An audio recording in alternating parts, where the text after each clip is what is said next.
Why exactly did Iran use cluster bombs on Israel? It all comes down to overwhelming the defense systems. Israel has the Arrow missile system, which is fantastic at targeting a single large warhead. Iran knew this, so they adapted by firing a cluster weapon. When this weapon separates in the air, it releases a wide spread of smaller bomblets. This completely overwhelms high-altitude anti-ballistic missiles, making it incredibly difficult to shoot them all down. Because of the heavy moral implications like leaving behind unexploded bombs, over 100 countries have banned these weapons. Interestingly enough, the US never banned them. The American version can be fired straight from a 155mm howitzer. As the bomblet falls, the impact forces the pin to detonate, instantly triggering a shaped charge. This can penetrate fortified buildings and bunkers. Let's look inside the payload.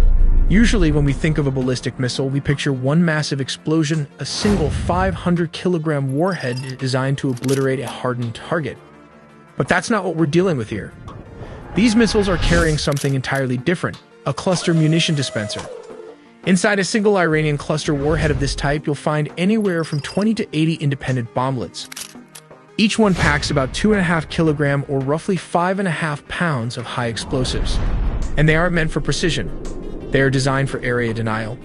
Once released, this payload can blanket a massive area, covering a radius of up to 10 kilometers or 6 miles. So how does it actually reach its target? The flight path is a highly calculated sequence designed specifically to dodge interception and maximize what we call the shotgun effect. First is the launch and boost phase. Fired from deep inside Iranian territory, either from an underground silo or a mobile launcher, powerful rocket motors punch the system right out of the lower atmosphere, setting it on a high ballistic arc toward the Mediterranean. Then comes the mid-course phase. Out here in the extreme upper atmosphere, the missile is just coasting. This is the ultimate make-or-break window. Long-range defense systems like Israel's Arrow 3 have to score a kinetic kill right here, completely destroying the missile while the warhead is still in one piece. Because if it survives and starts its terminal descent, the nightmare scenario begins. At exactly the right moment, reported by the IDF to be around 23,000 feet up, the warhead violently bursts open. This is the freefall and scattering phase. Dozens of submunitions are suddenly released into the sky. Without their own guidance or propulsion, they just rely on gravity and aerodynamics, scattering wildly as they fall. Finally, the impact. Engineered with highly sensitive fuses, these bomblets detonate the millisecond they strike a building, a vehicle, or the ground, triggering dozens of shockwaves all at once. But tactically, why use cluster bombs? Militarily, it's all about overwhelming the enemy's radar. Sophisticated air defense networks like the Iron Dome or David's Sling are incredibly good at tracking and taking out a single intact rocket.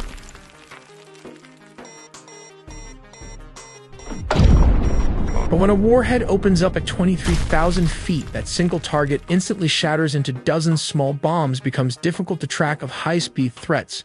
It forces the defense system to calculate and prioritize multiple targets simultaneously, drastically increasing the chances that something will slip through the net.